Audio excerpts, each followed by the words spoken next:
você voltar para o Evangelho do Lucas, olha o capítulo 1, que interessante, como começa o capítulo 1 do Lucas, que é diferente dos outros evangelhos. O capítulo 1 do Lucas começa da seguinte forma: capítulo 1, verso 1 do Evangelho de Lucas. Olha que interessante como Lucas decidiu escrever o primeiro versículo do seu livro, o prefácio. Visto que muitos houve que empreenderam uma narração coordenada dos fatos que entre nós se realizaram, conforme nos transmitiram os que desde o princípio foram deles testemunhas oculares e ministros da palavra, igualmente a mim me pareceu bem, depois de acurada investigação de tudo desde sua origem, dar-te por escrito, excelentíssimo Teófilo, uma exposição em ordem, para que tenhas plena certeza das verdades em que foste instruído. Então, o Evangelho de Lucas foi escrito aí para esse excelentíssimo Teófilo. A palavra Teófilo, o nome Teófilo, significa amigo de Deus. Mas, se você ler o prólogo aí do livro, você vê que Lucas não estava escrevendo de uma maneira geral, assim, aos amigos de Deus. Ele estava endereçando o evangelho dele para uma pessoa. Tinha um destino correto ali, a carta que ele escreveu, o livro que ele escreveu, depois de, como ele diz, acurada investigação. O que ele quis dizer? Ele falou: olha, antes de eu escrever esse livro, antes de eu escrever esse evangelho, antes de eu escrever essas boas novas, essas boas notícias, eu fiz uma investigação, eu conversei com quem viu essas coisas de perto, eu conversei com as pessoas que participaram desses milagres, eu conversei com as pessoas que foram testemunhas oculares de tudo isso que eu estou escrevendo, para que você, excelentíssimo Teófilo, para que você, quando lesse esse evangelho, você tivesse certeza do que você está sendo instruído. Basicamente, Lucas estava dizendo: eu não quero deixar nenhum tipo de dúvida a respeito do resumo que eu fiz da vida de Jesus Cristo nesta terra. Mas olha que interessante, por que Lucas decidiu escrever um evangelho e depois decidiu escrever o livro dos Atos? Por que ele não parou apenas no primeiro livro, que foi o evangelho, que falava da vida, da morte e da ressurreição de Cristo? Por que ele foi além? Por que ele escreveu sobre a vida de Paulo, Pedro, João e alguns outros apóstolos que são mencionados nos Atos, mas principalmente pela vida de Paulo? Porque Paulo é tido como o apóstolo dos gentios. Entenda, irmão, que no começo da igreja, muitos adeptos da igreja achavam que o evangelho era apenas para os judeus, porque os judeus estavam debaixo da velha ou da primeira aliança do Antigo Testamento. Então eles achavam o seguinte: o Novo Testamento é para nós judeus, mas o Senhor Jesus fez questão de escolher o apóstolo Paulo para que essa palavra viva e eficaz pudesse chegar até nós hoje.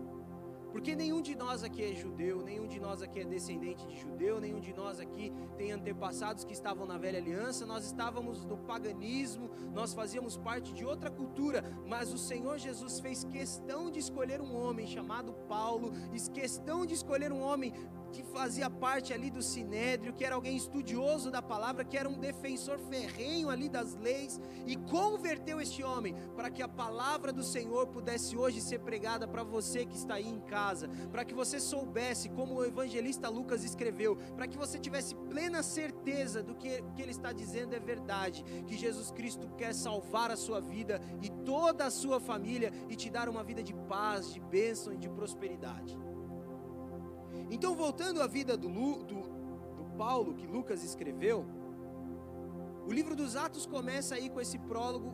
Lucas já deixa bem claro o seguinte: olha, lembra do primeiro livro que eu escrevi que foi sobre Jesus? Agora eu quero escrever um outro livro, Teófilo, a respeito do Paulo, porque eu quero fazer um comparativo entre a vida desses dois. Eu quero fazer uma comparação entre a vida de Jesus e a vida de Paulo.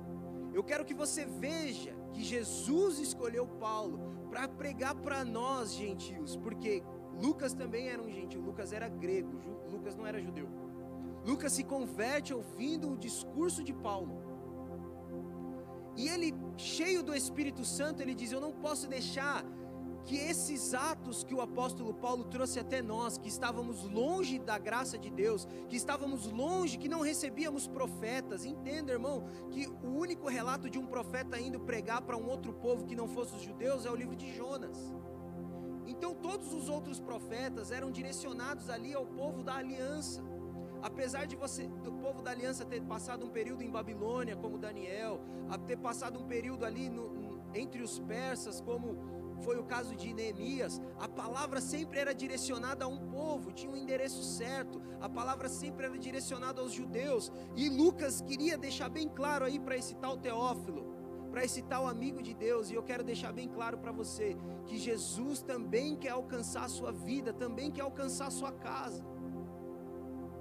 O maior erro da igreja, o maior erro nosso é querer achar que Jesus é só para nós, é querer achar que Jesus é só para a nossa denominação, para a nossa placa, para os nossos amigos, para a nossa família. Não, Jesus veio para o mundo todo. A palavra do Senhor diz em João capítulo 3, versículo 16, porque Deus amou o mundo de tal maneira que deu o seu Filho unigênito, para que todo aquele que nele crê não pereça, mas tenha a vida eterna. Então é para todos nós. Hoje nós podemos ter acesso, livre acesso a Jesus Cristo, porque um homem há muitos anos atrás decidiu combater o legalismo, decidiu combater ali esse partidarismo que existia, de tentar fechar Deus dentro de uma caixinha, de tentar fechar Deus ali dentro de quatro paredes, ou dentro de uma nacionalidade, ou dentro ali de uma certa descendência. Não,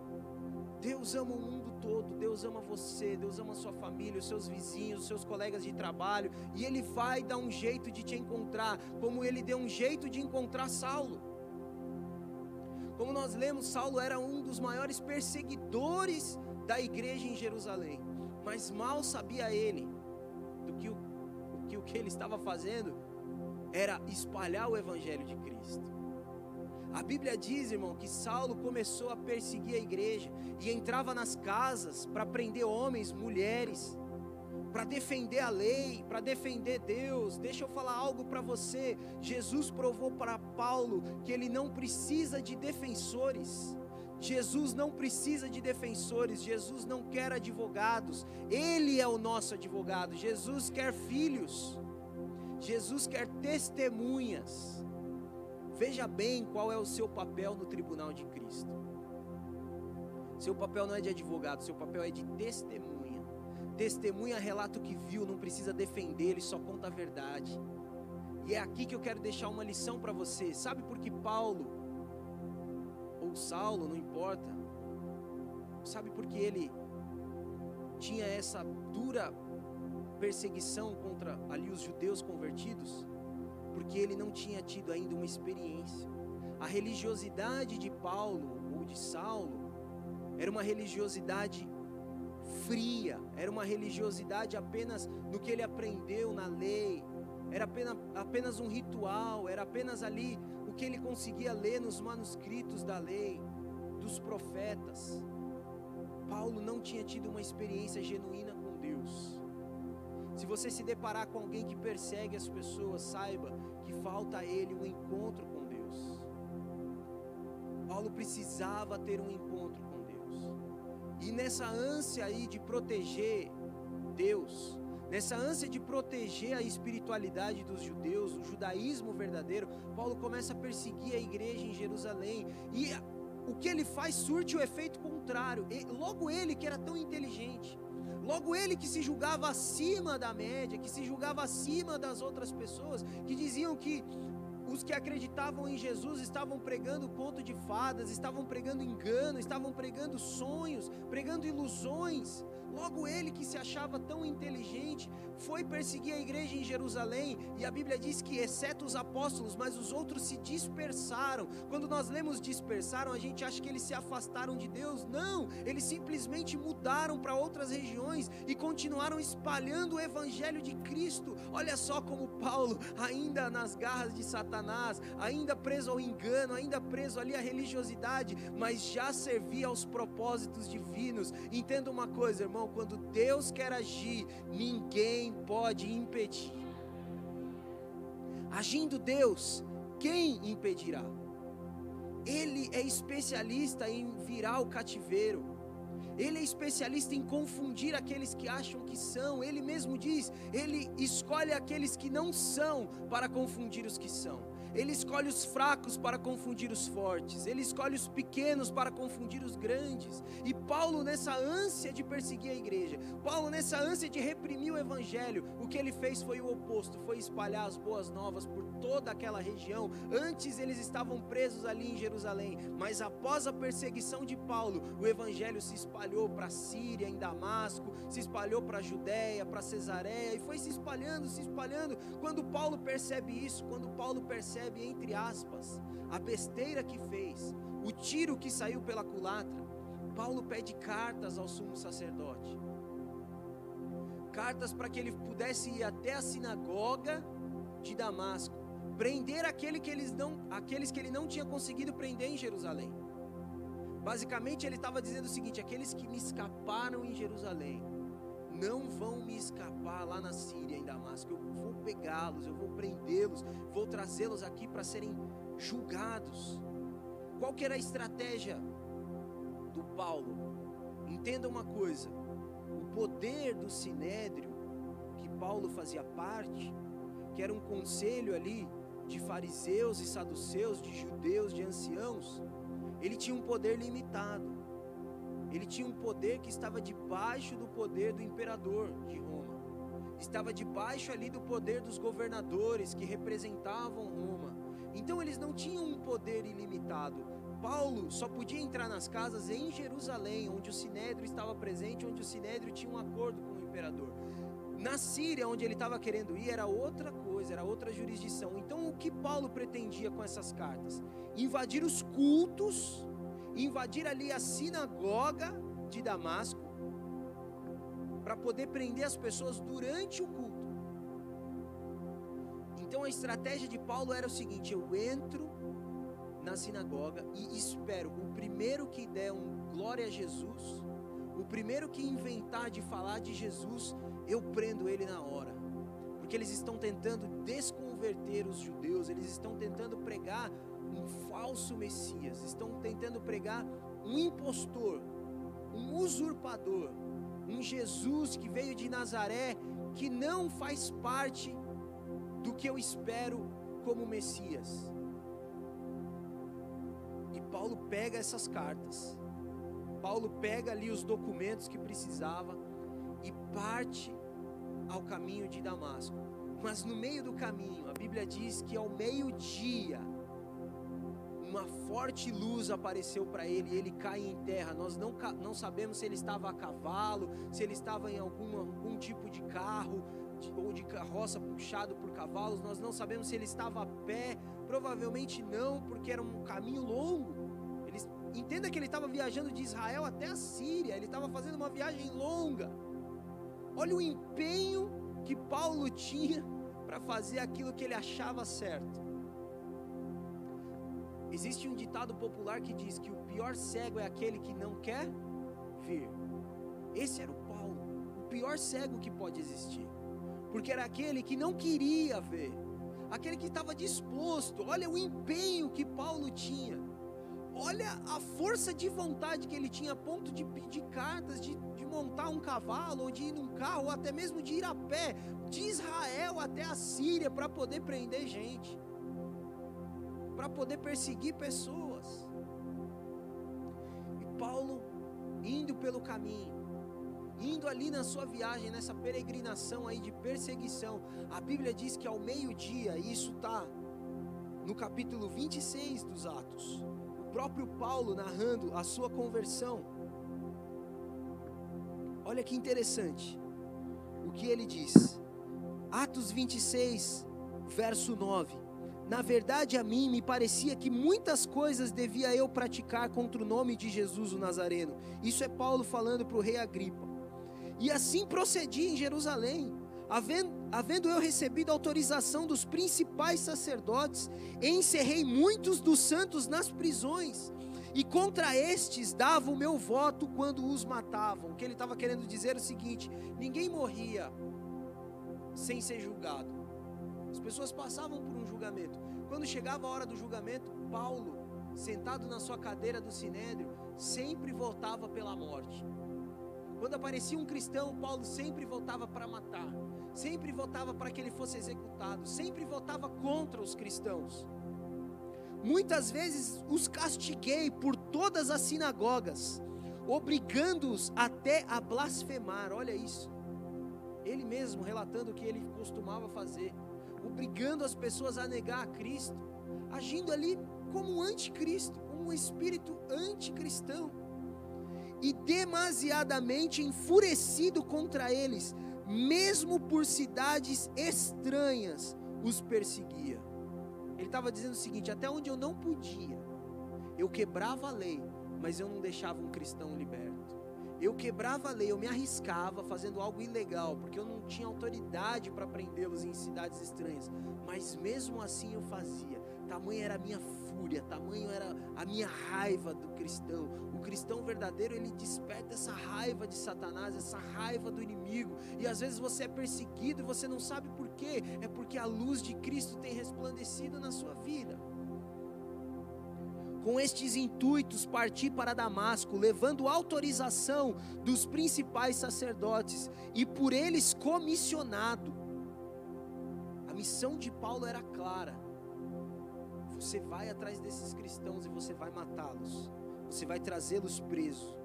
Ao meio-dia, ó rei, indo eu caminho afora, vi uma luz no céu, mais resplandecente que o sol, que brilhou ao redor de mim e dos que iam comigo. E caindo todos nós por terra, ouvi uma voz que me falava em língua hebraica: Saulo, Saulo, por que me persegues?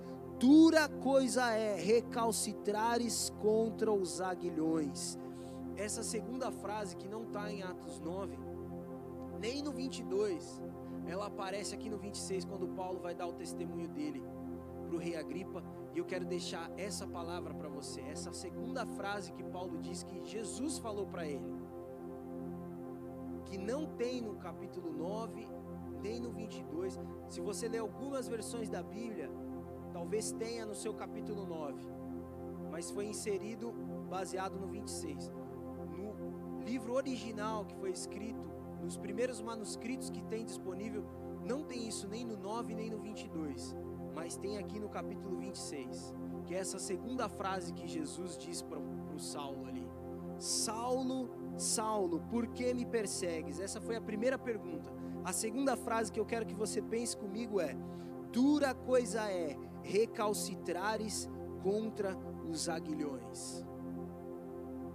E Saulo, diante do rei ali, Agripa, olha que interessante, o rei Agripa era o último Herodes que havia de reinar ali na região da Judéia. Jesus, antes de morrer, também tinha estado em frente a um Herodes. E agora Lucas faz questão de mostrar que Paulo, um pouco antes de ser preso e levado ali para Roma, onde ele havia de morrer, também esteve diante de um Herodes, do último dos Herodes. E ele, contando o seu testemunho ali para o Herodes Agripa, ele diz o seguinte: quando Jesus me encontrou no meio de uma estrada, quando Jesus me encontrou no meio de um caminho, ele me perguntou: Saulo, Saulo, por que me persegues? Dura coisa é recalcitrares contra os aguilhões. O aguilhão é uma lança bem longa de madeira com a ponta de ferro e bem afiada, que era usada para você direcionar os bois. Então, quando o boi estava caminhando ou no arado e ele ia para um caminho, você dava com um aguilhão nele para ele poder voltar para o caminho certo. Jesus estava dizendo para ele assim: Saulo, Saulo, dura coisa é para você, Saulo, recalcitrar. O verbo recalcitrar quer dizer discordar, quer dizer responder, quer dizer, ao pé da letra, é se insubordinar contra aquilo que está sendo feito. Então Jesus estava dizendo: dura coisa é para você, Saulo, recalcitrares contra os aguilhões. Ou seja, você tentar se desvencilhar do aguilhão de Deus. Jesus está dizendo assim para ele: olha, eu estou te cutucando, Saulo, faz tempo. Eu estou te cutucando, Saulo, desde que você se encontrou com Estevão. Desde que Estevão pregou e você ouviu, eu estou te cutucando, Saulo. Desde que você persegue os meus santos ali em Jerusalém, desde que você entra nas casas onde estão tendo cultos ali em favor de mim, onde eles estão ceando ali em memória do meu sacrifício, desde aquele tempo eu estou te cutucando, desde aquele tempo eu estou ali com o meu aguilhão ali te ferindo e até mesmo te machucando, para que você pudesse voltar para o caminho, mas você é cabeça dura, Saulo, e agora para que você não se perca, eu vim pessoalmente te encontrar. Talvez faz tempo que você está na sua casa, se recalcitrando contra os aguilhões de Deus, e Deus está ali te cutucando, tentando te direcionar, e você sente uma dor, você sente ali algo incompleto, até mesmo uma raiva do mundo, uma raiva das pessoas, mas isso é Deus querendo te dizer que Ele é o caminho, Ele é a verdade, Ele é a vida, e não importa o tempo que leve, e que você fique ali tentando se desvencilhar, uma hora Jesus vai te encontrar, uma hora você precisa cair em terra, uma hora você precisa se lançar em rosto e dizer: tudo aquilo que eu aprendi estava errado, tudo aquilo que eu achava que era direito estava errado, porque o verdadeiro caminho é Jesus Cristo. A minha religião não me salvou, a minha religiosidade não me salvou, o meu título de pastor, de presbítero, ou até mesmo o título de outra religião não me salvou. Aquilo que me salvou foi Jesus Cristo, que me encontrou num caminho.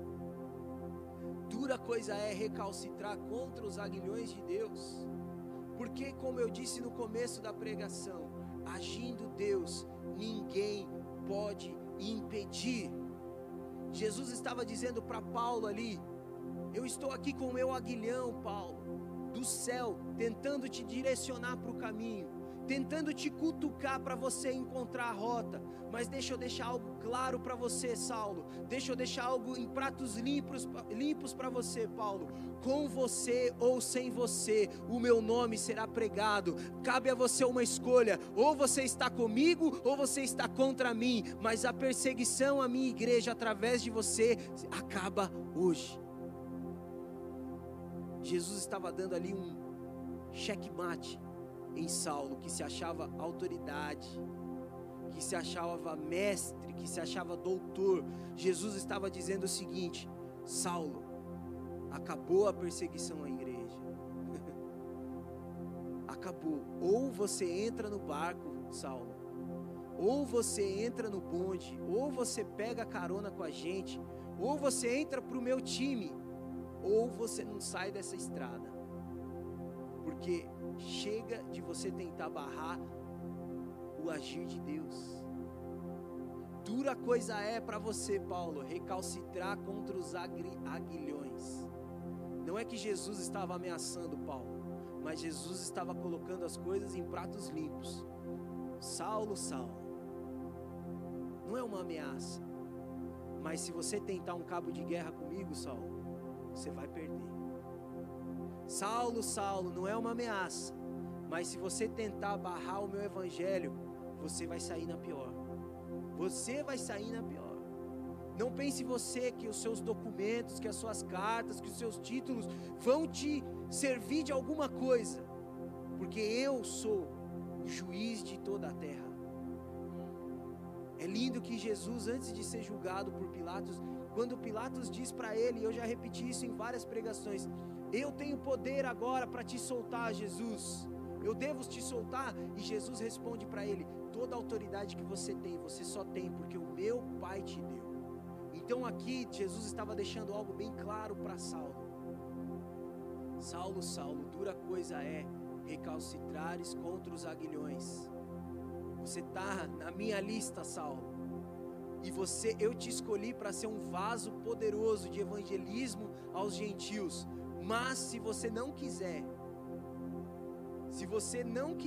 como um boi enfurecido, porque olha que interessante, o termo que Jesus usou com Paulo, o mesmo Jesus que referiu-se aos seus discípulos como ovelhas, ele dizia: eu sou o sumo pastor, e o pastor, ele não tem um aguilhão, ele tem um cajado. E às vezes você fala assim: levar uma cajadada, levei uma cajadada. Você já levou uma pauladinha na cabeça, às vezes por um acidente, alguém sem querer bateu em você? Dói, sim ou não? cria um galo. Agora, você já levou um aguilhão? Você já levou uma lançada que te atravessa, que te fura? Jesus estava usando o seguinte provérbio para Saulo: Saulo, eu sou um pastor, eu tenho um cajado, mas se você quiser, eu também tenho um aguilhão. Os meus propósitos, Saulo, vão se cumprir. Os meus planos vão se cumprir. O meu evangelho será pregado. Eu tenho nessa mão aqui um cajado para te tornar uma ovelha e te direcionar. Você é um vaso escolhido para pregar aos gentios. Mas nessa outra mão eu tenho um aguilhão. A força que você recebe aqui, o golpe que você recebe é proporcional à sua oposição, Paulo. Se você quiser agir como um boi enfurecido ao invés de agir como uma ovelha, você não vai levar uma cajadada, você vai levar um aguilhão. E Saulo ali, ele entende uma verdade que ele vai carregar para a vida inteira. Não há como eu lutar contra os planos do meu Deus, porque eu sirvo a um Deus que é dono dos céus e da terra, e quando Ele fala, as coisas acontecem, porque podem passar céus e terras, mas as palavras do Senhor jamais passarão. E agora, irmão, eu quero deixar esse convite a você, como a conversão do apóstolo Paulo, que é repetida aí no mínimo 3 vezes no livro dos Atos. Talvez você esteja num momento conturbado da sua espiritualidade, talvez você esteja achando que está certo, achando que está no caminho correto, mas Deus tem planos maiores para a sua vida. Deus tem planos de paz para você, planos de bem e não de mal. O Senhor disse: só eu sei os planos que eu tenho para vocês, planos de bem e não de mal, planos de paz, de lhe fazer o bem. Deus e Jesus e o Espírito Santo tinham planos para a vida de Paulo, e ele foi alguém que demorou ali para se desarmar perante Jesus. Ele foi uma pessoa que demorou ali para realmente se libertar da sua religiosidade.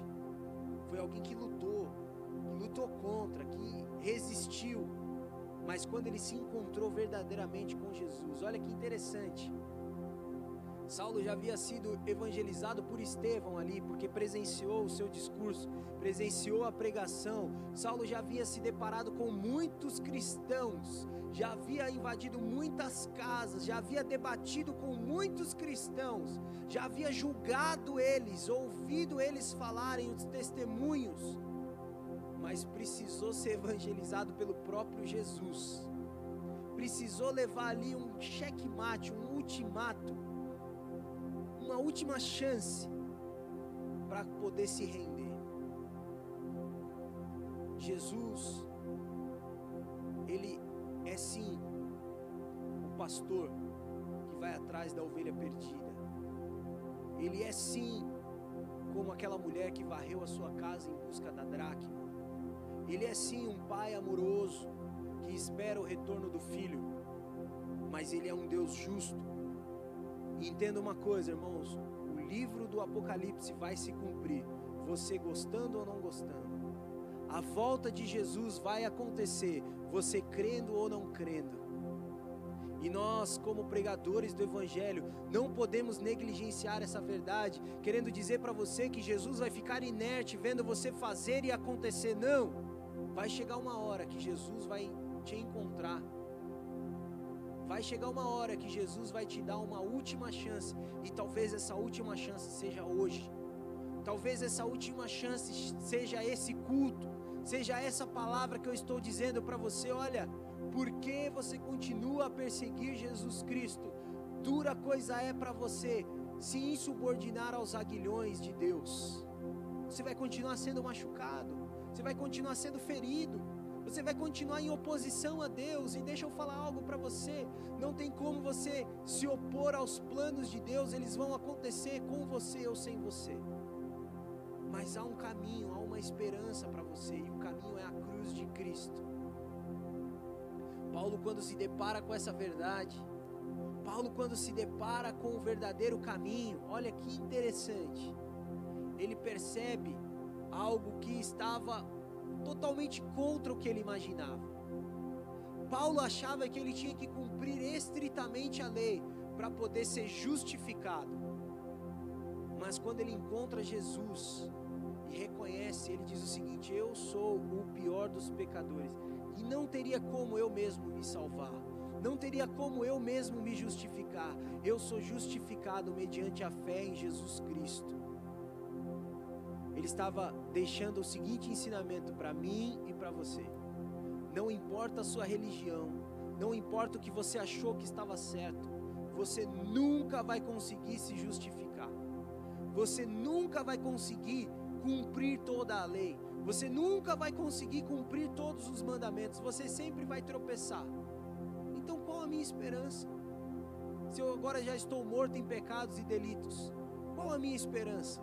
A sua esperança, meu irmão, é ser encontrado pela graça do Senhor Jesus e escolher cumprir os caminhos de Deus. Saulo tinha escolha.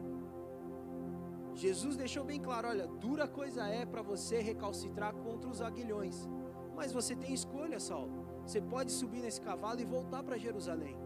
Você pode, ou talvez a pé, se ele estivesse a pé, você pode dar meia volta e voltar para Jerusalém. Você tem uma escolha. Mas saiba que todo o plano, tudo aquilo que eu sonhei para você, vai morrer a partir dessa escolha.